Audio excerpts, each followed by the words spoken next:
This budget has left me heartbroken. People across the state are dying. There were 200 deaths in 24 hours. And we're here fighting over trivial policies that could have been decided at a later time, because some of our leaders chose politics over serving people. I represent Jackson Heights, Corona, and Elmhurst, where more than 60% of my constituents were born in another country, and where 40% of them are undocumented or have another form of status. Many lived in the fringes of poverty before this epidemic began, relying on hourly or daily work. They lacked health insurance and faced homelessness. I also represent the neighborhood where Elmhurst Hospital is located, where just a week ago we lost 13 people in 24 hours to COVID. I am eternally grateful to our speaker and our team. The folks here at the Assembly worked extremely hard, because while others saw this budget as a chance to play politics with the lives of people, they worked to reduce the hit on our communities, even during this financial crisis. But this is not the New York I love. This is not who we are, because we do not forget our principles during a crisis. We do not forget our values. And no matter how you feel about undocumented New Yorkers, the fact remains that we have contributed over $40 billion to our state economy every year, paying $1.1 billion or more in taxes every year. This budget is deeply disappointing to immigrants, to our Black and brown community, and to those who are already living in poverty.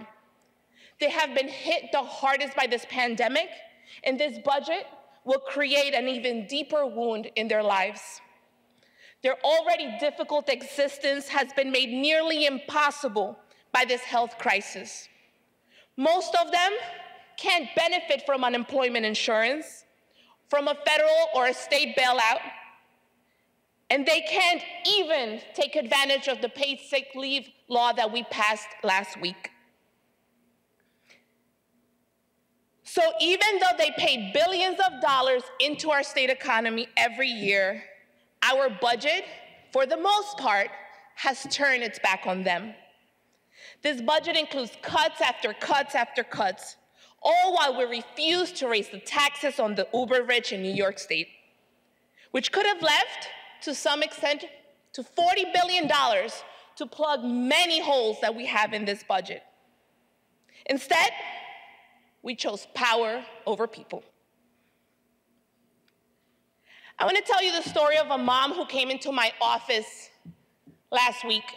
Many of you don't know this, but during this crisis, we have turned our office into a food pantry, because the members in my community have nowhere else to go and eat sometimes. I had a mom walk into my office and tell me, I worked for this particular company for 10 years, I paid taxes and I was laid off, and I can't get unemployment, I can't get benefits, and I have a special needs child. What am I going to do to eat? And she has our community helping. We have had restaurants, we have had people willing to help. But why should it depend on the rest of us when government's duty is to protect those in need, and we have failed her, and we have failed her child, and we have failed the people in my community? We are faced with unconscionable cuts to our healthcare system, and I understand that we don't have the money, but we could have raised it. I represent Elmhurst Hospital, a safety net hospital that deserves this money, because for years they have served thousands of people, and that as of late, as many of you know, has become the epicenter of this epidemic. And despite promises of aid from many of our so-called leaders, we've been left in the cold, facing billions of dollars in cuts and depending on donations and the kindness of strangers. We should be supporting the staff, the doctors, the nurses, the people who are saving lives. The proposed Medicaid cuts will also directly impact my community health clinics, because they are the ones that when people cannot go to Elmhurst Hospital are picking up the slack. They are the only source of medical care for many people in my district, for thousands of people that otherwise would probably die. I am deeply concerned with the proposed look-back period that would affect a person's ability to access home care.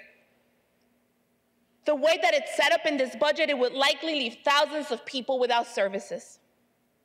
And today, rather than looking for ways to protect fundamental and basic rights under our Constitution, like we were sworn to do, in order to save people's lives, we've created its sideshow with smoke and mirrors, where we dressed up bail reform rollbacks under the guise of protections for our community. I began fighting against bail reform rollbacks because, let's get it right, that's what this is. Before this health crisis began, but right now, in the middle of this pandemic, where we could have chosen to have the conversation at a later time, they have become absolutely a matter of life and death. For those of you who may not know or may not care, when an inmate gets sick at Rikers Island, they end up at Elmhurst Hospital, a hospital that's already been devastated by this crisis. As my colleague said earlier, the rate of COVID inside of Rikers is 9 times higher than in the regular population. There are 29 people per toilet. Hand sanitizers are contraband, and the products that you and I take for granted, such as soap and cleaning products, are nearly impossible to come by. Cafeteria workers are serving meals to inmates without masks and gloves and on dirty trays. Yet here we are, looking at an introduction of an additional 20 bail-eligible offenses, looking to lock up more people after vowing that we would not go back. And I reiterate again what one of my colleagues said. I want to thank the speaker because this could have been so much worse. I have seen reports that estimate that we could see an increase of up to 1,000 more people in our jails every day because of this change. Many more people will go to Rikers. Many more people will get sick. And when they do, they will end up at Elmhurst Hospital and expose the doctors, the nurses, and the rest of us.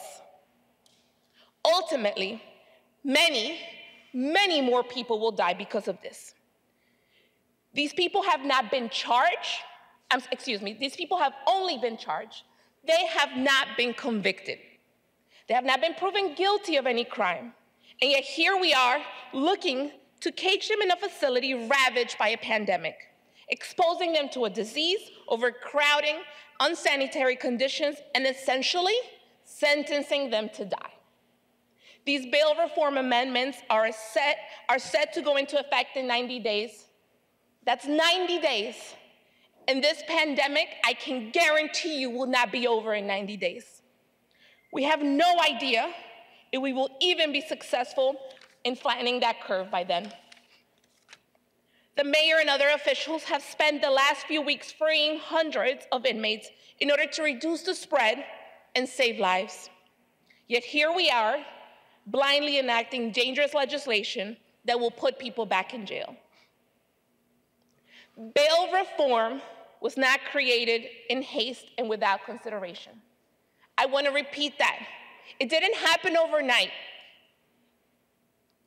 I need people to understand that last year's reform took years, took decades of advocacy, data collection, and the deaths of imprisoned Black and brown brothers and sisters who endured painful and unnecessary ends while they sat in jail for months and years awaiting trial.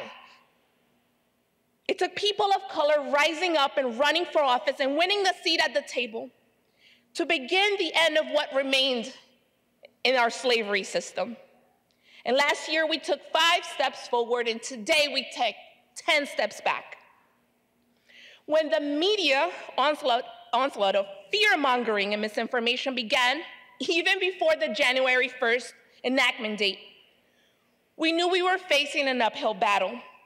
We fought back against the inclusion of dangerousness and the judicial discretion because we knew that these changes would result in further imprisonment of Black and brown folk. These facts will not change, no matter how many examples you take from the media, no matter how many facts you twist and you try to change the narrative. Make no mistake, people will be unjustly imprisoned and people will die. These are people who were not in prison because of a crime they committed. They were only charged. They have not been proven guilty, but because they're too poor to afford justice. Do we no longer care about the Constitution? Isn't it our job to protect these basic rights? For years, district attorneys and court judges have used bail as a mechanism to alter the burden of proof and over-incarcerate the masses. The accused, many of whom have jobs and families to support, took pleas in desperation because the accused, many of whom have jobs and families, and desperate to avoid imprisonment, were willing to take pleas despite their level of guilt or innocence, or the district attorney's ability to prove if they were guilty or not beyond a reasonable doubt. Bail reform leveled the playing field back where the Constitution intended it to be, where the state had the burden of proving someone was guilty beyond a reasonable doubt. And the threat of indefinite imprisonment could not be used to modify the legal standard in favor of the district attorney. I'm not sure what communities these changes will actually protect, but it's certainly not mine. Black and brown communities are overexposed, over-policed, over-exploited, and over-imprisoned. People don't seem to understand that including nonviolent misdemeanors and other nonviolent offenses to bail-eligible crimes will lead to more people going to jail before they have an opportunity to have their case heard. Caging people indefinitely was never the purpose of bail, and rehabilitation over restriction should have been the goal. The deaths resulting from this callous change will be in the conscience of those who chose power over people. I hope it's worth it. Serve with compassion, understanding, and care for those who are incapable of caring for themselves.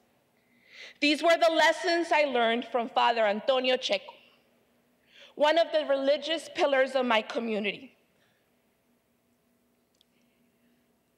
He passed away 2 days ago from COVID. And as I stand here, I remember these words and I get ready to vote. And while there are key issues that I have been supporting for a very long time, including surrogacy, Mr. Speaker, I will be voting no on this budget bill because I cannot in good conscience put the political needs of a few over the lives of thousands, over economic justice, over racial justice, over the needs of my community, because this budget is not compassionate, it is not dutiful, and it is absolutely not honorable.